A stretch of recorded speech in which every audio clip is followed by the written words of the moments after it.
Uma das fases que foi muito dolorosa para mim foi quando eu tive crise de ansiedade. Porque eu tive que tomar algumas decisões muito difíceis, tive que deixar alguns lugares que eu não queria deixar, tive que mudar totalmente a minha vida, fora os medos que vinham de vez em quando e a insegurança que batia.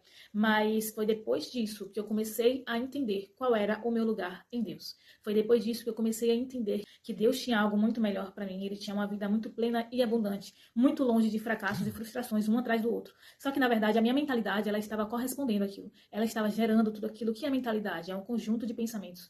E os meus pensamentos eles estavam escravos dos meus sentimentos, das minhas emoções. Aquelas dores, medos, inseguranças me levavam a acreditar que a minha vida estava no fundo do poço e que eu nunca mais iria sair dali. Eu não tinha mais força e nem ânimo para fazer nada. Realmente, para mim, é como se tivesse acabado. Mas foi a fase que eu mais aprendi.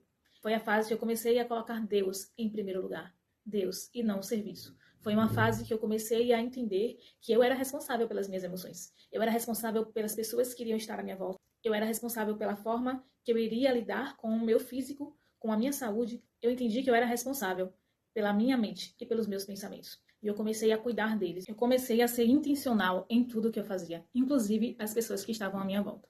Eu comecei a olhar para mim como Deus me vê.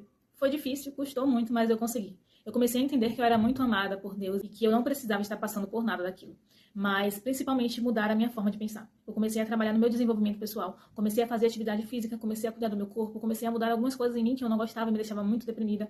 E, a partir daí, eu comecei a entender que, verdadeiramente, a autorresponsabilidade é a chave para qualquer tipo de transformação. Então, que neste ano de 2026, você consiga ser responsável consigo mesmo o suficiente para trazer mudanças que não dependem de outras pessoas e nem de circunstâncias, mas uma mudança que vem de dentro para fora.